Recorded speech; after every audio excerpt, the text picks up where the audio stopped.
Hello students, today we will discuss the random variable and probability distribution, mean and variance of the probability. So the students, a random variable is a real valued function having domain as the sample space associated with a random experiment. जैसा कि आप जान रहे हैं random variable क्या होता है, एक रियल वैल्यूड फंक्शन होता है, इसकी डोमेन होती है क्या, sample space associated with a random experiment. किसी भी रैंडम एक्सपेरिमेंट जब होता है तो एक रियल वैल्यूड फंक्शन जिसकी डोमेन क्या है, सैम्पल स्पेस है, तो इसको हम क्या बोलते हैं, random variable. There are two types of random variable. तो क्या होते हैं, discrete random variable and continuous random variable. Discrete random variable क्या होता है, a random variable is set to discrete if it's takes only a finite number of values. तो देखो क्या मतलब है इसका, a random variable is set to discrete if it takes only a finite number of values. जैसे मान लीजिए कि मैंने किसी डाई को या फिर मैंने किसी कॉइन को 3 टाइम्स या 2 टाइम्स टॉस किया, तो a coin is tossed 2 times. Sample point हमारे पास क्या क्या होंगे, H H, H T, T H, T T. तो ये होंगे हमारे पास क्या, सैम्पल पॉइंट। अब देखिए कि नंबर ऑफ हेड, मैंने रैंडम वेरिएबल मान लिया x, ठीक है ना। Let a random variable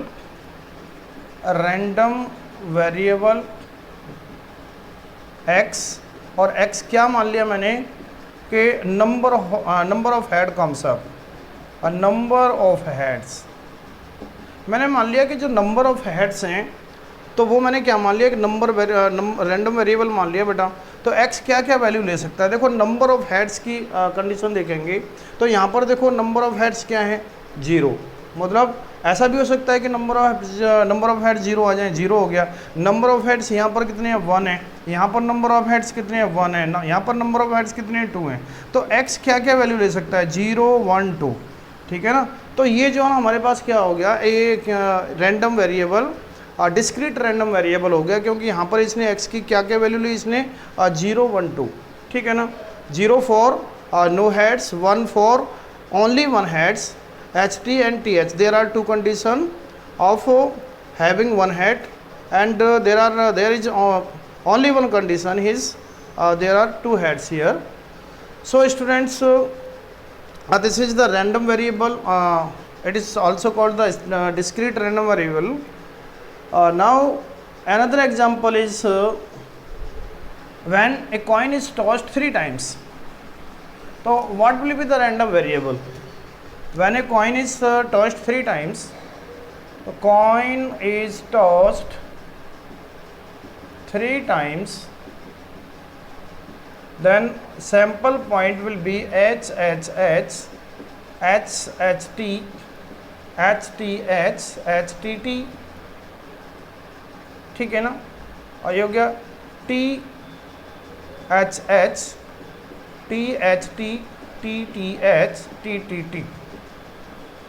When a coin is tossed 3 times, then the total number of sample point will be 8. Here if x क्या है, random variable है। if random variable x, और वो मैंने क्या मान लिया, नंबर ऑफ टेल्स मान लिए नंबर ऑफ टेल्स अकॉर्ड, ठीक है ना। अब नंबर ऑफ टेल्स के लिए x क्या क्या वैल्यू लेगा, देखो यहाँ पर नंबर ऑफ टेल्स के लिए कितनी वैल्यू ले रहा है, यहाँ कोई टेल्स नहीं है तो इसका मतलब 0। देखो 1 टेल के लिए कितने केस हैं हमारे पास, 1, 2 और 3 केस हैं हमारे पास 1 टेल के लिए। तो क्या हो सकता है, तो 1 ले सकता है x, 0 वैल्यू ले सकता है, 0 टेल हो सकता है, ठीक है ना। 1 टेल हो सकता है और 2 टेल हो सकता है। देखो 2 टेल कैसे होगा, यहाँ पर अब मैं 1 की बात करूं तो 1 तो देखो कितनी बार आएगा, 1 टेल यहाँ पर है, 1 टेल यहाँ भी है, 1 टेल यहाँ पर भी है, तो 0, 1, 1, ठीक है ना। 1 टेल हो गया। 2 टेल्स के लिए क्या क्या कंडीशन होगी, देखो हमारे पास 1, 2, 3, ये 2 टेल्स की होगी, 2 2 2, और फिर 3 टेल्स के लिए एक कंडीशन आ गई। तो एग्जैक्ट मेरे को पास जो रैंडम वेरिएबल था, वो नंबर ऑफ टेल्स लिया था मैंने, वो क्या क्या वैल्यू ले रहा है, 0 1 2 एंड 3। तो this is the random variable, जैसा कि कह रहा है कि it takes only a finite number of values. ठीक है ना बेटा। तो आपके जो सिलेबस में है वो डिस्क्रीट रैंडम वेरिएबल ही है। अब कॉन्टिन्यूस रैंडम वेरिएबल क्या होता है, कॉन्टिन्यूस रैंडम वेरिएबल होता है, random variable is said to be continuous if it assumes any possible value between certain limits. यहाँ पर लिमिट्स होती हैं बेटा, ठीक है ना। तो लिमिट्स के बीच में कोई ना कोई वैल्यू ली जाती है। जैसे मान लो किसी कभी हम क्या करते हैं कि जब हम सर्वे होता है तो मान लीजिए कि 1000 या 1000 स्टूडेंट्स हैं और हमको कुछ स्टूडेंट सेलेक्ट करने हैं जिसकी हाइट जो है ना, आप मान लीजिए कि 1.40 टू 1.50 के बीच में है। तो ऐसी कंडीशंस में हमारे पास हमें क्या करना होता है कि रैंडम वेरिएबल जो चूज़ करना पड़ता है उसको कहते हैं हम कॉन्टिन्यूस रैंडम वेरिएबल। यहाँ पर कुछ लिमिट्स होती हैं, उन लिमिट्स के बीच में से कुछ वैल्यूज़ को सिलेक्ट करना है। ठीक है बेटा। तो अब आते हैं आगे। तो देखिए probability distribution, if a random variable x takes value x1 x2 x3 xn with respective probabilities p1 p2 p3 up to pn। जैसा कि आपको अभी बताया था कि जो random variable discrete random variable होता है वो कुछ फाइनाइट वैल्यूज़ लेता है। जैसे मान लीजिए कि x रैंडम वेरिएबल x ने क्या वैल्यू ली, x1 x2 x3 up to xn तक ये वैल्यू ले रखी है उसने, और उनकी जो प्रोबेबिलिटी है, इनकी रेस्पेक्टिव प्रोबेबिलिटी वो p1 p2 p3 up to pn है। ठीक है। तो जो प्रोबेबिलिटी डिस्ट्रीब्यूशन होगा, एग्जैक्ट क्या करना है हमें कि हर वैल्यू के लिए उसकी प्रोबेबिलिटी को डिस्ट्रीब्यूट कर देना है। x की x1 वैल्यू के लिए हमें प्रोबेबिलिटी रिफाइंड करनी है, यहाँ पे x2 के लिए भी प्रोबेबिलिटी फाइंड करनी है, x3 के लिए भी फाइंड करनी है। तो हमें क्या करना है कि जैसे 0 है, अगर रैंडम वेरिएबल ने वैल्यू अपनी 0 ली, ठीक है ना, तो जो हमें प्रोबेबिलिटी फाइंड करनी है, अगर वो नहीं आ रही है तो उसकी क्या प्रोबेबिलिटी होगी, अगर वो केस एक बार आ रहा है तो क्या प्रोबेबिलिटी होगी, 2 बार आ रहा है तो क्या प्रोबेबिलिटी होगी। तो बेटा इस टाइप से अगर हमने क्या कर लिया, ये हमें प्रोबेबिलिटी डिस्ट्रीब्यूशन करना है। यहाँ पे एक टेबल बना के देनी है, ठीक है ना, जिसमें कि हर वैल्यू के लिए आपको प्रोबेबिलिटी सेपरेटली फाइंड करनी है। तो ये जो टेबल होगी ये आपका प्रोबेबिलिटी डिस्ट्रीब्यूशन होगा। ठीक है ना। इसके लिए 2 कंडीशन यहाँ पर ध्यान रखनी होगी कि जो कंडीशन होगी जो पी आई का मतलब इसमें जो हर वैल्यू जो प्रोबेबिलिटी आ रही है, x1 के लिए जो प्रोबेबिलिटी आ रही है, x2 के लिए जो प्रोबेबिलिटी आ रही है, उसकी वैल्यू 0 to 1 लाई करेगी। ठीक है बेटा, ये ध्यान रखना कि जो प्रोबेबिलिटी है वो 0 to 1 लाई करेगी। और एक दूसरी शर्त ये होगी कि इन सब का सम कितना होगा, 1 होगा। ठीक है। P1 plus P2 plus P3 up to Pn, इनका सबका सम कितना होना चाहिए, ये 1 होगा। ठीक है। तो ये 2 कंडीशन आपको यहाँ पर ध्यान रखनी है। अब आते हैं mean of discrete random variable. अब देखो इसका मीन कैसे फाइंड करते हैं। इसके लिए जो मीन होता है हमारे पास, उस मीन को मैं दूसरे तरीके से ये भी बोल सकता हूँ एक्सपेक्टेड वैल्यू। ठीक है ना। कभी कभी पूछ लेता है कि एक्सपेक्टेड वैल्यू बताइए, तो एक्सपेक्टेड वैल्यू का मतलब मीन ही है, mean of discrete random variable. तो बेटा एक्सपेक्टेड वैल्यू हो गई और इसको हम डिनोट करते हैं EX से। ठीक है ना, कैपिटल EX, जैसा कि आपको यहाँ देख रहे हैं, हम म्यू से भी डिनोट करते हैं इसको। ठीक है ना, EX से डिनोट करते हैं या फिर X बार से डिनोट करते हैं। तो कभी भी हमारे पास अगर इस टाइप के नोटेशन आते हैं तो हमें समझ लेना चाहिए कि ये क्या है, mean of discrete random variable है। कैसे फाइंड करते हैं कि इनका मल्टीप्लाई करना है। ठीक है ना, x1 p1 x2 p2 x3 p3 up to xn pn। तो जो वैल्यू हमारे पास आएगी वो हमारे पास क्या होगा, मीन होगा। ठीक है बेटा, ये हमारे पास मीन का फॉर्मूला हो गया summation i equal to 1 to n और pi xi। अब आता है बेटा variance of A discrete random variable. अब मीन हो गया, मीन के बाद हम वेरिएंस कैसे फाइंड करेंगे। वेरिएंस का फॉर्मूला होता है, इसको देखो वेरिएंस x लिखते हैं, x का वेरिएंस जो हमारे पास डिस्क्रीट रैंडम वेरिएबल x है उसका वेरिएंस कैसे निकालेंगे। फॉर्मूला होता है summation i equal to 1 to n pi xi square minus, अब ये तो देखो मीन ही है, जैसा कि आप देख रहे हैं यहाँ पर ये मीन हो गया, pi xi square minus summation i equal to 1 to n pi xi का होल स्क्वायर। तो मैं इसको ऐसे भी लिख सकता हूँ, summation i equal to 1 to n pi xi square minus mean का स्क्वायर। ठीक है बेटा। और इसको मैं ऐसे भी नोट कर सकते हैं ई एक्स स्क्वायर माइनस ई एक्स का होल स्क्वायर।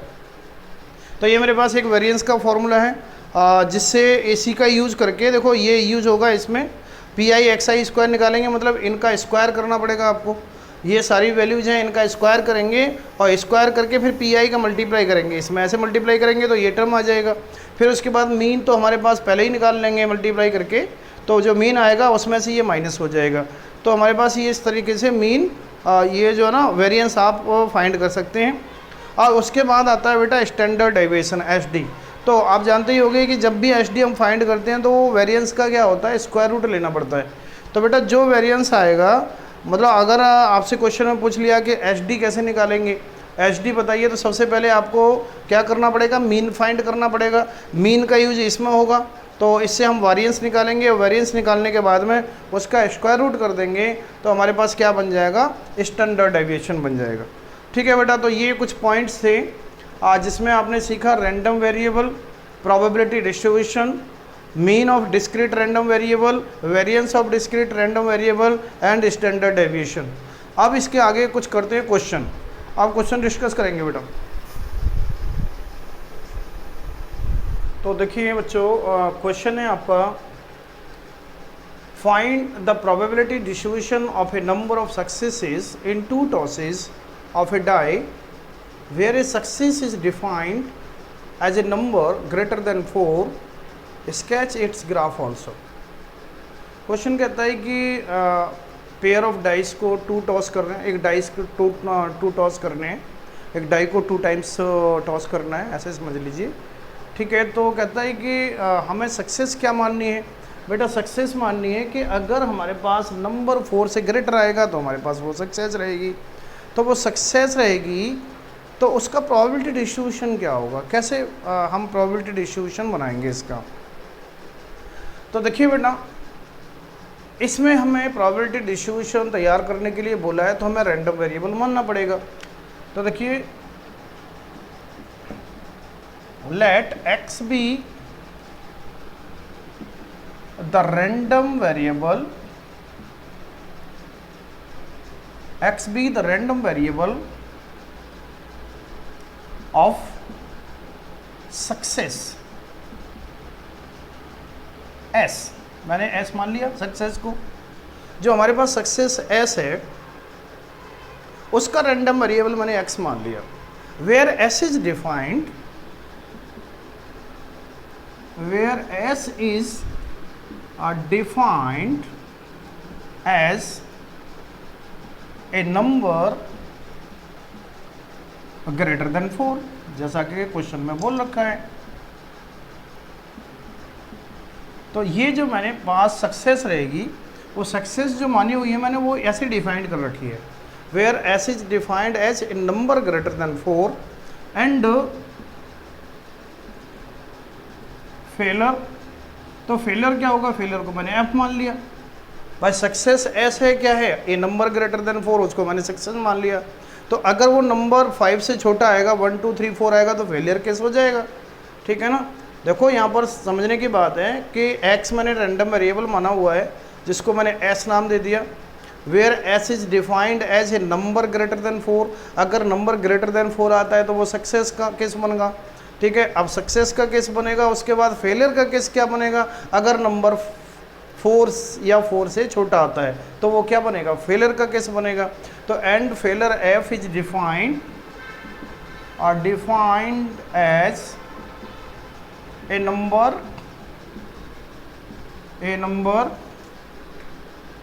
लेस देन और इक्वल टू 4। ठीक है बेटा। तो ये मैंने यहाँ पर रैंडम वेरिएबल x माना हुआ है। तो अब देखिए 2 टॉस कर रहे हैं हम, किसी डाई को 2 टाइम्स टॉस किया जा रहा है। तो आप ये देख सकते हैं कि मेरे पास जो सक्सेस है वो कितने टाइम्स आ सकती है। हो सकता है कि एक बार भी ना आए, मतलब दोनों बार, एक बार पहली बार टॉस किया फेल हो गया, मतलब नंबर 4 या 4 से छोटा आ गया। दूसरी बार भी मैंने डाई को थ्रो किया तो मेरे पास फिर भी नहीं आया 4 या 4 से बड़ा नंबर, तो इसका मतलब दोनों बार क्या हो जाएगा, फेलियर का केस हो जाएगा। तो इसमें सक्सेस क्या रही, 0। ठीक है ना। कोई भी किसी भी टाइम्स में ज़रा सक्सेस नहीं हुई, ठीक है ना, 0 टाइम सक्सेस हुई। अच्छा, एक केस ये भी बन सकता है कि अगर एक टाइम सक्सेस आ जाए, कैसे, फर्स्ट ड्रॉ में सक्सेस आ जाए या फिर सेकंड ड्रॉ में सक्सेस आ जाए, तो ऐसा भी हो सकता है बेटा, ठीक है ना, फर्स्ट टाइम सक्सेस आ जाए या फिर दूसरे टाइम में सक्सेस आ जाए, या फिर ऐसा हो सकता है कि एक बार सक्सेस हो गई या फिर दोनों बार सक्सेस हो सकती है। तो पहले टॉस में भी हमें 4 से बड़ा नंबर मिल जाए या दूसरे टॉस में भी 4 से बड़ा नंबर मिल जाए, तो ऐसा भी हो सकता है। तो हमारे पास x की जो वैल्यू होगी, ठीक है ना, x कैन टेक वैल्यूज़ 0, 1, 2, ठीक है ना, क्या क्या वैल्यू ले सकता है, 0, 1, 2 ले सकता है। x की वैल्यू क्या क्या हो सकती है, 0, 1, 2, ठीक है बेटा। तो अब हमें प्रोबेबिलिटी 0, 1, 2 पर फाइंड करनी पड़ेगी, ठीक है ना। तो देखिए, सबसे पहले हम क्या करेंगे यहाँ पे कि अगर नंबर ग्रेटर देन 4 आता है, ग्रेटर देन 4 आता है नंबर, तो प्रोबेबिलिटी ऑफ सक्सेस की क्या होगी, सक्सेस का मतलब probability of A number greater than 4 awkward, ठीक है। तो क्या हो जाएगी बेटा, 2/6, क्योंकि 4 से ग्रेटर नंबर हमारे पास क्या क्या होते हैं, 2 नंबर और होते हैं, 5 और 6, ठीक है ना। जैसे सैंपल स्पेस हमारे पास क्या होगा डाई का, 1, 2, 3, 4, 5, 6। तो अब इसमें से मेरे पास या तो ये आएंगे, अगर ये आएंगे तो मेरे पास सक्सेस, और अगर ये वैल्यू आएंगी तो हमारे पास फेलियर। तो बेटा सक्सेस का केस क्या होगा, PS का क्या हो जाएगा, 2 देखो 2 नंबर आ गए अपॉन टोटल कितने हैं 6, तो 1/3 हो गया। और फेलियर का केस क्या हो गया, फेलियर क्या हो गया, 4/6, 4/6 का मतलब 2/3 हो गया, ठीक है। तो ये बन जाएगा 1/3, और प्रोबेबिलिटी ऑफ फेलियर, अगर फेलियर का केस बनेगा तो ये हो जाएगा 4/6, दैट इज इक्वल टू 2/3, ठीक है बेटा। तो इस तरीके से ये आपको यहाँ पर प्रोबेबिलिटी ऑफ एस और प्रोबेबिलिटी ऑफ एफ फाइंड करनी है। अब हम क्या करेंगे, अब हम देखेंगे कि probability when x equal to 0 क्या होगी। Probability for x equal to 0 का मतलब नो सक्सेस, नो सक्सेस का मतलब मैं यहाँ पे लिख भी दूंगा, प्रोबेबिलिटी फॉर नो सक्सेस और नो सक्सेस। अब बेटा नो सक्सेस में क्या क्या कंडीशन बनेगी, मतलब पहली फेलियर और दूसरी भी फेलियर, मतलब फर्स्ट टॉस में भी फेल हो जाए केस, मतलब सक्सेस ना आए, और दूसरे केस में भी सक्सेस ना आए। तो इसका मतलब ये प्रोबेबिलिटी क्या हो जाएगी, दोनों इंडिपेंडेंट इवेंट है, probability of f into probability of f, और that is equal to PF कितना है 2/3 multiply 2/3 that is equal to 4/9। तो ये probability of x equal to 0 का केस बना। प्रोबेबिलिटी x इक्वल टू 1 का केस देखिए। अब प्रोबेबिलिटी x इक्वल टू 1 का मतलब 1 सक्सेस आनी चाहिए। तो 1 सक्सेस कब आ सकती है, फर्स्ट टॉस में सक्सेस आ जाए, दूसरे में फेल हो जाए, या फर्स्ट में फेल हो जाए, दूसरे में सक्सेस आ जाए। तो दो केस बन सकते हैं, क्या बनेंगे, probability for exactly 1 success, exactly 1 success. अब एग्जैक्टली 1 सक्सेस का मतलब क्या, प्रोबेबिलिटी या तो पहले में सक्सेस आ जाए, दूसरे में फेल हो जाए, ठीक है ना, या फिर पहले में फेल हो जाए, दूसरे में सक्सेस आ जाए।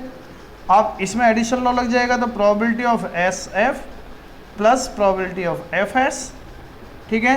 और इसको मैं लिख दूंगा बेटा, प्रोबेबिलिटी ऑफ SF निकालूंगा तो probability of S into probability of F plus probability of F into probability of S। अब इसकी वैल्यू फाइंड कर लीजिए। प्रोबेबिलिटी ऑफ S कितना 1/3 मल्टीप्लाई प्रोबेबिलिटी ऑफ F कितना 2/3 प्लस प्रोबेबिलिटी ऑफ F कितना 2/3 multiply 1/3 कितना हो गया बेटा 3 और 2/9 और 2/9 4/9 हो गया, ये भी 4/9 आ गया। अब probability for x equal to 2, x equal to 2 means 2 success, probability for 2 success.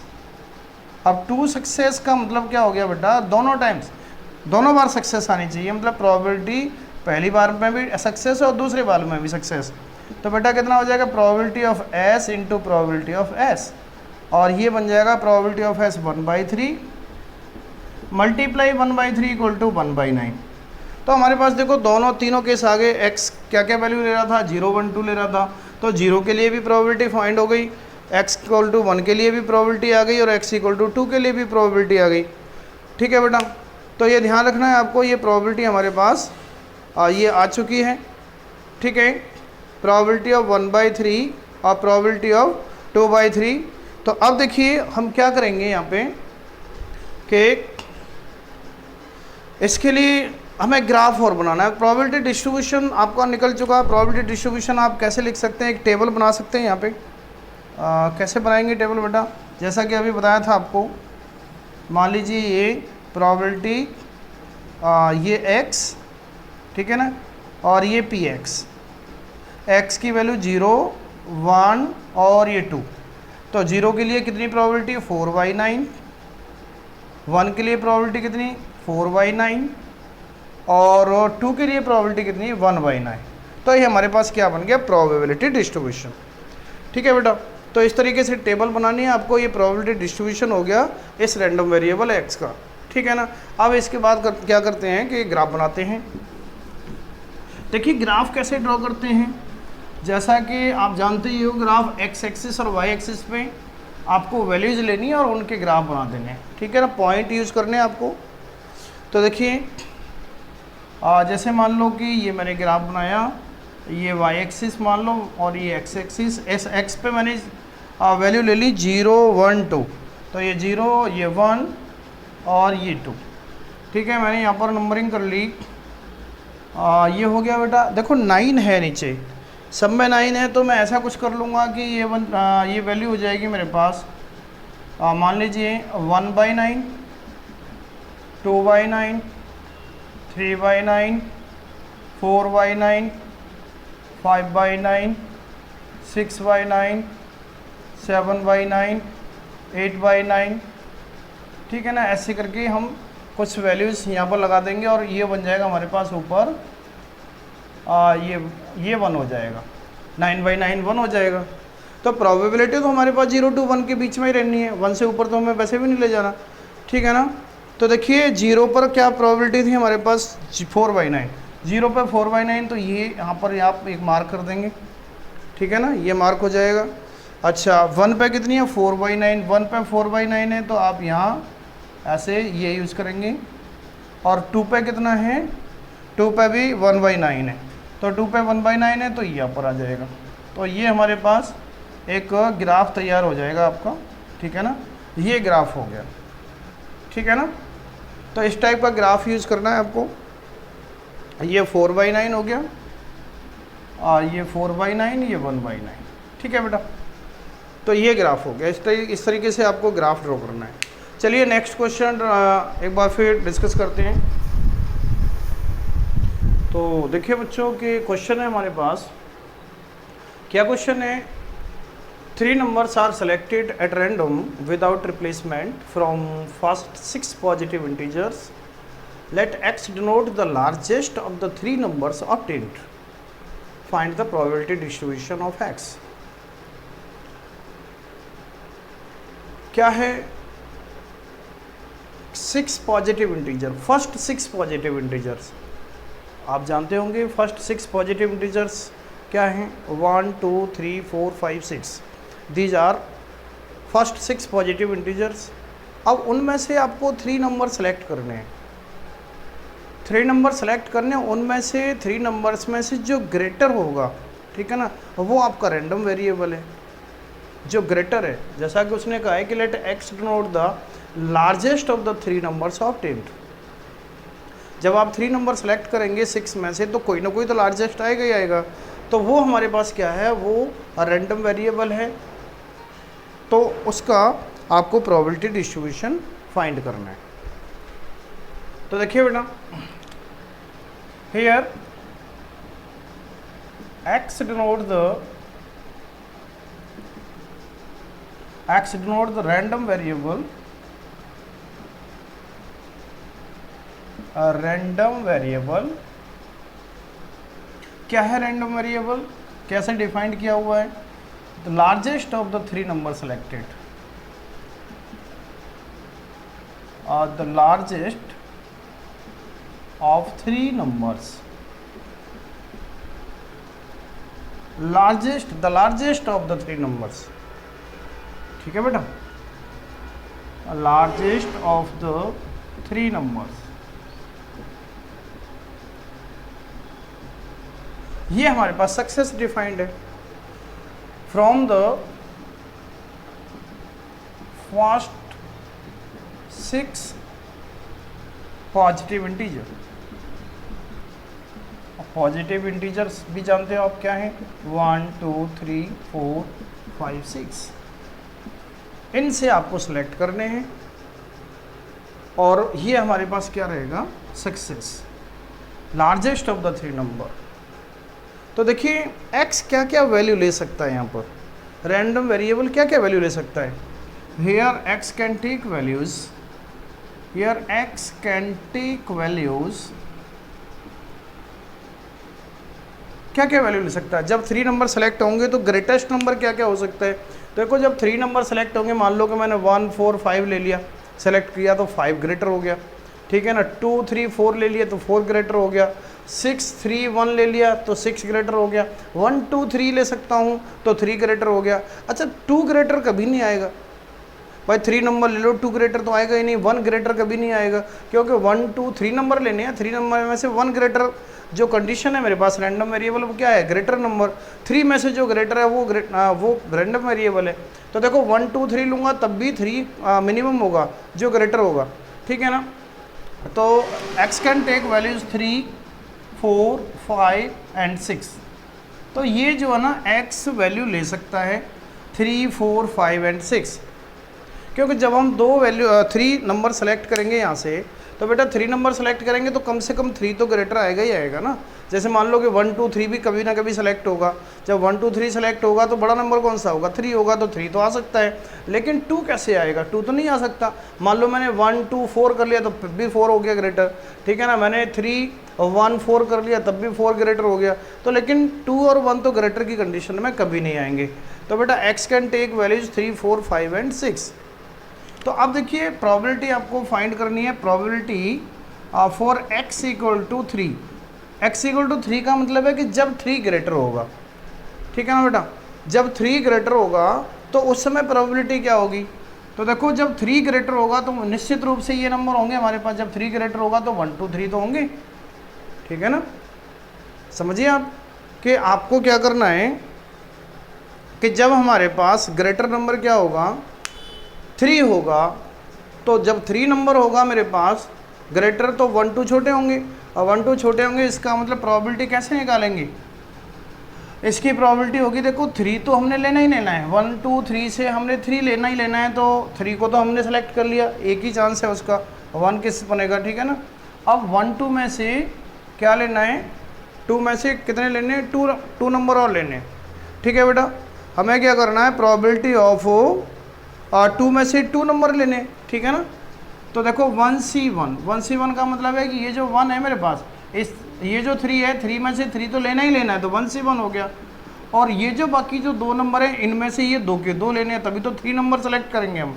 जैसा कि आपको दिख रहा है कि देखिए क्या कह रहा है कि 3 नंबर्स आर सेलेक्टेड, 3 नंबर्स लिए जा रहे हैं, तो 1 2 3 लिए जा रहे हैं, तो उनमें से 3 तो लेना ही लेना है। अब बाकी जो 3 से छोटे कितने बचे, 2 में से 2 और 2 के 2 लेने हैं।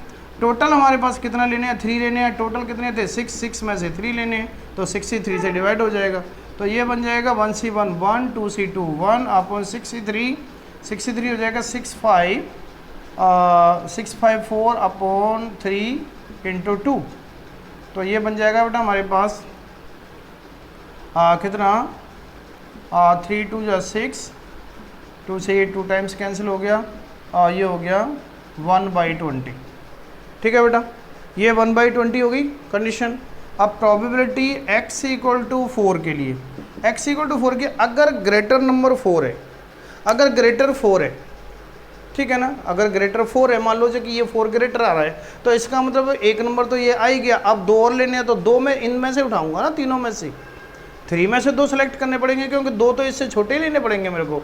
तो 4 से छोटा मतलब 4 अगर ग्रेटर है तो 2 नंबर 1 2 3 से आने चाहिए, ठीक है ना बेटा। तो देखो 4 तो मेरे को लेना ही लेना है, तो इसका मतलब प्रोबेबिलिटी क्या हो गई, इसका 4 नंबर है, 4 को सेलेक्ट करने के चांस कितने होंगे मेरे पास, क्या कितने केस होंगे, 1 ही होगा ना भाई। 4 है, 4 को लेना है मेरे को, 4 सेलेक्ट कर लिया, तो उसका क्या केस बनेंगे, एक ही केस बनेगा। इनटू अब मेरे पास 4 अगर ग्रेटेस्ट नंबर है तो 3 में से कितने लेने पड़ेंगे, 2 लेने पड़ेंगे। तो 3C2 अपॉन 6C3, टोटल कितना हुआ, 3C2 की वैल्यू कितनी हो गई 3, 6C3 की वैल्यू कितनी हो गई, 6C3 की वैल्यू हो गई 20, ठीक है ना। तो ये हो गया 3/20, क्लियर हो गया ना बेटा। 6C3 की वैल्यू कितनी हो गई 20 हो गई, तो ये आ गया 3/20। अब देखिए probability for x equal to 5, x equal to 5। अब देखो 5 ग्रेटर लेना है, तो अगर 5 ग्रेटर है तो 5 तो लेना ही लेना है, उसके चांस कितने आने के 1, ठीक है ना। 5 को सेलेक्ट करना ही करना है, एक तो लेना ही लेना है। तो 5 एक नंबर है उसको उठा लिया, कितने केस बनेंगे, एक ही केस बनेगा, 5 ले लिया। अब मेरे पास उससे छोटे कितने नंबर हैं, 4 हैं, तो 4 में से कितने उठाने पड़ेंगे, 2 उठाने पड़ेंगे। तो ये हो जाएगा 4C2 upon 6C3 that is equal to 4C2 की वैल्यू कितनी आ जाएगी 6, ठीक है ना, अपॉन 4C3 20, तो ये 6/20 हो गया। अब प्रोबेबिलिटी क्या हो जाएगी x इक्वल टू 6 की। अब प्रोबेबिलिटी x इक्वल टू 6, देखो 6 तो लेना ही लेना है, तो एक केस बना। अब छोटे नंबर कितने हैं, यहाँ से 5 हैं, तो 5 में से कितने लेने पड़ेंगे, 2 लेने पड़ेंगे।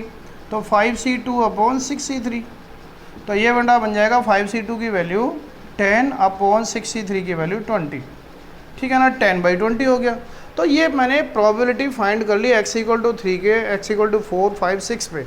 तो अब देखो प्रोबेबिलिटी डिस्ट्रीब्यूशन क्या हो जाएगा, required probability distribution, probability distribution एक टेबल बनाएंगे और ये हो जाएगा x की वैल्यू और ये हो जाएगा प्रोबेबिलिटी ऑफ x। तो बेटा x क्या क्या है 3, 4, 5, 6, 3, 4, 5, 6। प्रोबेबिलिटी क्या क्या है, 3 पर क्या है 1/20, 4 पर क्या है 3/20, 5 पर क्या है 6/20 और 6 पर क्या है 10/20, ठीक है बेटा। तो ये आपका हो गया प्रोबेबिलिटी डिस्ट्रीब्यूशन। चेक करना है कि आपका आंसर सही है या गलत है, तो बेटा इनका सबका सम कर लो।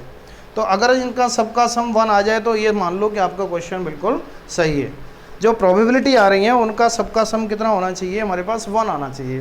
तो अगर 1 आ गया तो इसका मतलब हमारा बिल्कुल सही ये आंसर है, प्रोबेबिलिटी बिल्कुल डिस्ट्रीब्यूशन बिल्कुल सही आ रहा है, ठीक है बेटा। तो चलिए नेक्स्ट क्वेश्चन देखते हैं बेटा।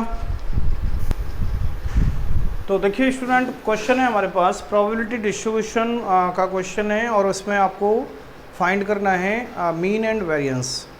क्या है question, find the mean and variance of the probability distribution of the random variable number of tails when 4 coins are tossed. कह रहा है कि 4 कॉइन्स को टॉस किया जा रहा है, या फिर एक कॉइन को 4 टाइम्स टॉस कर दो, बात एक ही होती है, सैम्पल पॉइंट पर कोई असर नहीं आता। आप 4 कॉइन्स को एक बार में टॉस कर दो या एक कॉइन को 4 टाइम्स टॉस कर दो, तो सैम्पल स्पेस वही होंगे। तो देखिए क्या करना है, इसमें नंबर ऑफ टेल्स का प्रोबेबिलिटी डिस्ट्रीब्यूशन बनाना है और फिर उसके बाद उसका मीन और वेरिएंस फाइंड करना है। तो बेटा देखिए सॉल्यूशन क्या करेंगे, let x be the random variable for number of tails, जैसा कि दे रखा है नंबर ऑफ टेल्स और नंबर ऑफ टेल्स, ठीक है ना, ये नंबर ऑफ टेल्स का हो गया। मैंने रैंडम वेरिएबल x मान लिया नंबर ऑफ टेल्स के लिए, ठीक है। और it can be denoted by success S, defined by success S मान लिया मैंने, ठीक है। जब टेल आ रहा है तो इसका मतलब सक्सेस, ठीक है ना। और जब टेल नहीं आ रहा है, हेड आ रहा है, तो मैं क्या करूँगा, उसको मैं फेलियर केस मान लूँगा, ठीक है ना। Defined by success and s and failure f for head comes up, ठीक है बेटा। मैंने सक्सेस मान लिया, सक्सेस का केस एस ले लिया, और एस क्या है कि टेल आ रहा है, एफ क्या है कि हेड आ रहा है, ठीक है ना। तो जब कॉइन को टॉस किया जाएगा बेटा तो प्रोबेबिलिटी सक्सेस की क्या होगी, ठीक है। या फिर मैं एस एफ ना मान के सक्सेस को मैं टेल मान लूँ, फेलियर को मैं हेड मान लूँ, क्योंकि हेड आ रहा है तो एच मान लिया, सक्सेस आ रहा है टेल मान लिया, टी मान लिया, क्योंकि t for tails, h for heads. तो अगर नंबर ऑफ टेल्स का प्रोबेबिलिटी डिस्ट्रीब्यूशन फाइंड करना है आपको, तो टेल्स को मैं क्या मान लूँगा, सक्सेस, और हेड को क्या मान लूँगा मैं, हेड, ठीक है ना, फेलियर केस मान लूँगा। तो प्रोबेबिलिटी ऑफ टेल क्या हो जाएगी, मतलब किसी कॉइन को टॉस कर रहे हैं तो टेल आने की प्रोबेबिलिटी क्या होगी, 1/2। प्रोबेबिलिटी ऑफ हेड आने की प्रोबेबिलिटी क्या होगी, ये भी 1/2, क्योंकि 1 में से 1/2 माइनस कर देंगे। अब बेटा तो यहाँ पर जो रैंडम वेरिएबल होगा, जो x क्या क्या वैल्यू ले सकता है, here x can take values, x can take values क्या क्या ले सकता है, x इक्वल टू 0, 0 का मतलब नो टेल, ठीक है ना, 1 टेल, 2 टेल, 3 टेल, 4 टेल, 0 1 2 3 4, क्योंकि कितने टाइम्स उसको थ्रो कर रहे हैं, 4 टाइम्स, 4 कॉइन्स को टॉस कर रहे हैं।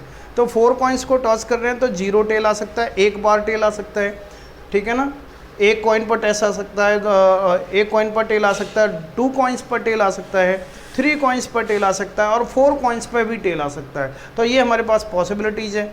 तो बेटा x equal to probability for x equal to 0 का केस क्या होगा, मतलब x इक्वल टू 0 का मतलब नो टेल, नो टेल इसका मतलब चारों कॉइन पर क्या आ सकता है, हेड आएगा, एच एच एच एच, समझ रहे हैं ना।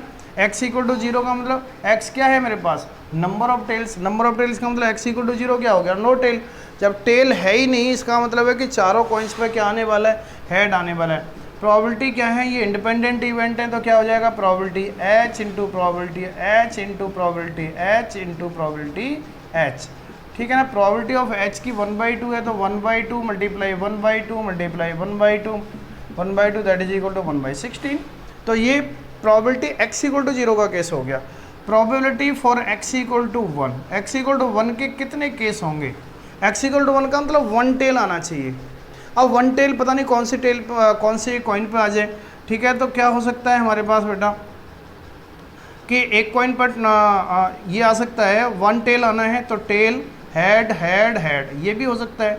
या फिर ऐसा हो सकता है H T H H, second coin पर टेल आ सकता है, या फिर थर्ड कॉइन पर टेल आ सकता है, एच एच टी एच, ठीक है ना। या फिर क्या हो सकता है कि लास्ट कॉइन पर टेल आ सकता है, एच एच एच टी। तो ये केस बनेंगे हमारे पास x इक्वल टू 1 के। तो अब देखो यहाँ पर एडिशन थ्योरम लगेगी, एडिशन थ्योरम लगेगी तो ये हो जाएगा probability of T H H H, T H H H plus probability of H T H H plus probability of H H T H plus probability of H H H T, ठीक है ना। अब यहाँ पर क्या है कि ये इंडिपेंडेंट इवेंट है, P T P H P H P H हो जाएगा, P T P H P H P H, ठीक है बेटा। ये बन जाएगा हमारे पास केस, मल्टीप्लाई हो जाएगा, मल्टीप्लिकेटिव लॉ प्रोबेबिलिटी हो जाएगी ना, ठीक है ना। अब क्या हो जाएगा, plus P H P T P H और पी एच। तो ऐसे करके हमारे पास ये भी बन जाएंगे और ये भी बन जाएंगे। तो देखिए मुझे पता है यहाँ पर कि पी टी कितना है, 1/2 1/2 1/2 1/2। देखो टेल आने की भी 1/2, हेड आने की भी 1/2, हेड आने की 1/2, हेड आने की 1/2। तो एग्जैक्ट क्या बना मेरे पास, यहाँ पर ये 1/16 बना। देखो यहाँ भी 1/16 बनेगा तो ये केस भी 1/16 के इक्वल होगा, ये केस भी 1/16 के इक्वल होगा, ये भी केस 1/16 के इक्वल होगा। तो इसका मैं क्या कर दूँ बेटा कि 4 टाइम्स मल्टीप्लाई कर दूँ, मैं इसको 4 टाइम्स मल्टीप्लाई कर दूँ तो कितना हो जाएगा, 4/16। तो ये प्रोबेबिलिटी हो जाएगी x इक्वल टू 1 के लिए, ठीक है बेटा।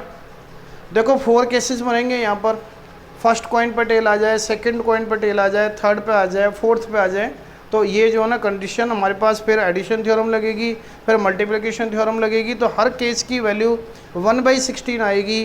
तो 1/16 फिर 1/16 1/16 1/16 सारे ऐड हो जाएंगे, 4/16 हो जाएगा।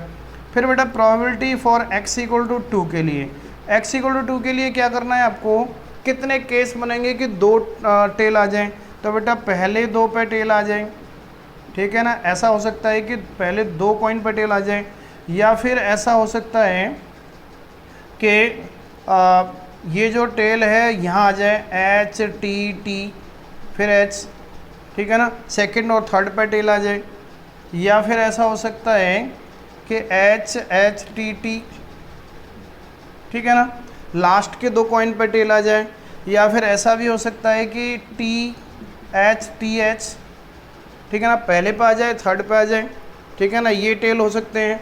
और क्या कंडीशन हो सकती है बेटा, और हो सकती है कि एच टी ये भी हो सकता है, ठीक है ना, ये केस हो सकता है। और एक केस ये भी हो सकता है कि एच टी, ठीक है, फर्स्ट पे और लास्ट पे टेल आ जाए, ठीक है ना, ऐसा भी हो सकता है मेरे पास कि फर्स्ट और लास्ट पे टेल आ जाए, तो हमारे पास ये कंडीशन बन जाएगी। तो कितनी कंडीशन यहाँ पर हो चुकी है, देखो और कोई कंडीशन बचती है क्या,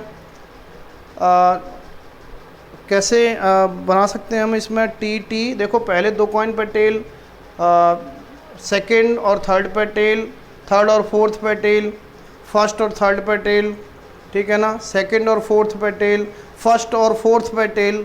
और कोई केस बन सकता है हमारे पास यहाँ पर, और कोई केस नहीं बनेगा यहाँ पे।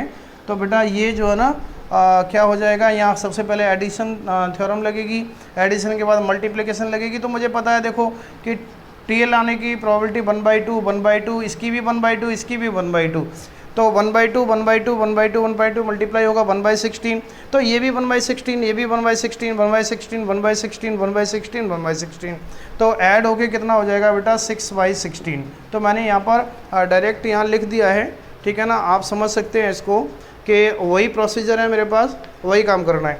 अब probability for x equal to 3 के लिए, x इक्वल टू 3 के लिए केस क्या क्या बनेंगे, मतलब 3 टेल आने चाहिए, 3 टेल आने चाहिए। तो मैं क्या कर सकता हूँ बेटा कि टेल आ सकता है हमारे पास फर्स्ट 3 कॉइन पे और लास्ट में हेड आ जाए, या फिर ऐसा हो सकता है कि टेल हेड टेल आ जाए, या फिर ऐसा हो सकता है कि टेल हेड टेल आ जाए, या फिर ऐसा हो सकता है कि हेड टेल आ जाए। तो ये हमारे पास कंडीशन हो सकती हैं। देयर आर 4 कंडीशन, और इसके लिए मेरे पास कितना आंसर आ जाएगा, इसकी भी 1/16 1/16 1/16 1/16 दैट इज इक्वल टू 4/16, ठीक है ना। तो ये 4/16 हो जाएगा। Probability for x equal to 4, मतलब 4 टेल होने के लिए एक ही कंडीशन होगी, टेल, इसके लिए भी 1/16 केस आ जाएगा, ठीक है ना, 1/2 1/2 1/2 1/2, तो क्या हो जाएगा 1/16। तो ये हमारे पास पॉसिबिलिटी जितनी भी प्रोबेबिलिटी है x इक्वल टू 0 के लिए, 1 के लिए, 2 3 4 के लिए, हमारे पास सबके लिए मैंने प्रोबेबिलिटी फाइंड कर ली। अब क्या करना है बेटा, यहाँ पर प्रोबेबिलिटी डिस्ट्रीब्यूशन देना है आपको। तो देखो प्रोबेबिलिटी डिस्ट्रीब्यूशन कैसे देंगे आप, यहाँ पे ये टेबल बना देंगे, प्रोबेबिलिटी x एंड px। तो हमारे पास क्या क्या वैल्यू है x की वैल्यू है 0 1 2 3 4, 0 1 2 3 4। अब इनकी प्रोबेबिलिटी 0 के लिए कितनी 1/16, ठीक है ना, और 1 के लिए कितनी 4/16, 2 के लिए कितनी 6/16, 3 के लिए 4/16 और 4 के लिए 1/16। तो बेटा देखो ये मेरे पास प्रोबेबिलिटी डिस्ट्रीब्यूशन हो गया। सबका ऐड करेंगे, देखो ये ऐड करेंगे तो ये 1 आ रहा है, ठीक है, 1 आ रहा है, तो ये प्रोबेबिलिटी डिस्ट्रीब्यूशन बिल्कुल ठीक है ना। अब हम क्या करना है कि मीन और वेरिएंस निकालना है बेटा। आप देखिए मीन और वेरिएंस कैसे निकालेंगे, इसको मैं हटा देता हूँ। ये तो मुझे प्रोबेबिलिटी डिस्ट्रीब्यूशन तैयार करना था, तो इसलिए मैंने ये काम किया। अब प्रोबेबिलिटी डिस्ट्रीब्यूशन आ गया, तो अब मुझे मीन और वेरिएंस फाइंड करना है। तो देखो मीन का फॉर्मूला क्या था हमारे पास, मीन कैसे निकाल सकते हैं, EX, ठीक है ना, EX कैसे निकालेंगे, फॉर्मूला था summation i equal to 1 to n PI/xi, ठीक है ना। तो बस ये मल्टीप्लाई करना है। देखो ये हमारे पास xi, x1 x2 x3 x4 x5 है, ये P1 P2 P3 P4 P5 है। तो मल्टीप्लाई करना है एक्स आई अब एक्स वन पी वन, तो x one P one 0 multiply 1/16। तो देखो i इक्वल टू 1 लगाएंगे तो पी वन एक्स वन हो जाएगा for i equal to 1 2 3 4 and so on. तो देखो जब मैंने i इक्वल टू 1 लगाया तो p1 x1 आया, तो p1 ये है, x1 ये है, ठीक है ना, ये x1 है, ये x2 है, x3 है, x4 है, x5 है, ये p1 है, p2 है, p3 है, p4 है और ये p5 है। तो अब मैं बेटा क्या करूँगा, ये समीशन का मतलब होता है प्लस करना है, तो ये प्लस लगाया। अब मैंने 2 लगाया तो p2 x2, अब p2 x2 का मल्टीप्लाई करेंगे तो 1 × 4/16 प्लस अब 3 लगाएंगे तो p3 x3 का मतलब 6 और 2 मल्टीप्लाई 6/16 फिर प्लस फिर 3 × 4/16 प्लस 4 × 1/16। तो देखो हमने क्या किया, p1 x1 p2 x2 p3 x3 p4 x4 p5 x5 सबको हमने ऐड कर लिया। तो ये बन जाएगा मेरे पास 0, ये बन जाएगा 4/16, ये बन गया हमारे पास 12/16, ये हो गया हमारे पास 12/16, ये हो गया 4/16। इन सबको मैंने ऐड किया तो 12 कितना हो गया 24 और 4 28 और 4 32/16 दैट इज इक्वल टू 2। तो ये बन गया मेरे पास क्या, मीन ऑफ द डिस्ट्रीब्यूशन आ गया। ठीक है बेटा, अब मेरे को क्या करना है, वेरिएंस फाइंड करना है। तो वेरिएंस के लिए मुझे क्या करना होता है कि मैं इस xi का स्क्वायर करूँगा पहले। ठीक है बेटा, क्या करना होगा, मुझे xi का स्क्वायर करना होगा। ठीक है ना, ये 4 × 1/16 है, 4 + 4 × 1/16 मैं यहाँ लिख देता हूँ। ठीक है ना, अब देखिए यहाँ क्या करना है मेरे को कि xi का स्क्वायर करना है। ठीक है ना, x स्क्वायर करना है। देखो xi स्क्वायर, तो इसका स्क्वायर करना पड़ेगा, तो देखो 0 का स्क्वायर 0 ही हो गया। ठीक है, 0 का स्क्वायर 0, x2 का स्क्वायर करना पड़ेगा तो क्या हो जाएगा 1, इसका 2 का स्क्वायर 4, 3 का स्क्वायर 9, 4 का स्क्वायर 16। ठीक है ना, xi स्क्वायर, क्योंकि फॉर्मूला क्या होता है मेरे पास, फॉर्मूला होता है बेटा वेरिएंस का, आपने पढ़ा है अभी लिखा हुआ था, variance x equal to summation i equal to 1 to n, ठीक है ना, p i xi square minus mean का स्क्वायर। ठीक है ना, ये फॉर्मूला है। तो देखो पी आई xi स्क्वायर, तो मतलब अगर मैं i की वैल्यू 1 लगाऊंगा तो p1 x1 स्क्वायर, तो देखो ये x1 स्क्वायर मैंने कर ही लिया, x2 स्क्वायर कर लिया, ये हो गया x1 square, x2 square, x3 square, x4 square, x5 square. ठीक है ना, ये स्क्वायर इसलिए किए हुए हैं क्योंकि वेरिएंस में इसकी ज़रूरत पड़ती है xi स्क्वायर की। तो बेटा क्या करना है आपको, देखो मल्टीप्लाई करो, p1 का x1 के स्क्वायर में मल्टीप्लाई करो। देखो p1 ये है, x1 का स्क्वायर ये है, मल्टीप्लाई करेंगे 0 × 1/16 प्लस अब देखो p2 का x2 के स्क्वायर से मल्टीप्लाई करो, p2 ये है, x2 का स्क्वायर ये है 1 ही है, तो 1 × 4/16 प्लस अब क्या करना है, p3 का x3 के स्क्वायर से मल्टीप्लाई करना है। x3 स्क्वायर कितना है 4 है, तो 4 × 6/16 प्लस 9 × 4/16, ठीक है ना, प्लस 16 × 1/16 और माइनस, देखो ये माइनस हो रहा है मीन का स्क्वायर, मीन हमने पहले ही फाइंड कर रखा है 2, तो ये 2 का स्क्वायर ऐसे। ठीक है ना, ये फॉर्मूला लगा दिया। अब ये बन जाएगा बेटा हमारे पास, ये तो 0 हो गया, ये हो गया 4/16 प्लस 24/16 प्लस 36/16 प्लस 16/16 माइनस 2 का स्क्वायर 4। तो ये बन जाएगा बेटा हमारे पास, इनको मैं ऐड कर दूंगा, 24 और 36 कितना हो गया 60 और 20 ये हो जाएगा 80/16 कितना हो गया 5 माइनस 4, तो ये तो हो गया 5 minus 4 that is equal to 1। तो ये वेरिएंस हो गया। ठीक है बेटा, तो ये इस टाइप से ये क्वेश्चन आपका सॉल्व हो गया। पहले आपको प्रोबेबिलिटी डिस्ट्रीब्यूशन फाइंड करना है, प्रोबेबिलिटी डिस्ट्रीब्यूशन के बाद आपको क्या निकालना है, मीन फाइंड करना है, पी आई xi मल्टीप्लाई कर देना है, आपस में मल्टीप्लाई करके ऐड कर देंगे तो आपका मीन आ जाएगा। और वेरिएंस निकालने के लिए पी आई × xi स्क्वायर करना पड़ेगा।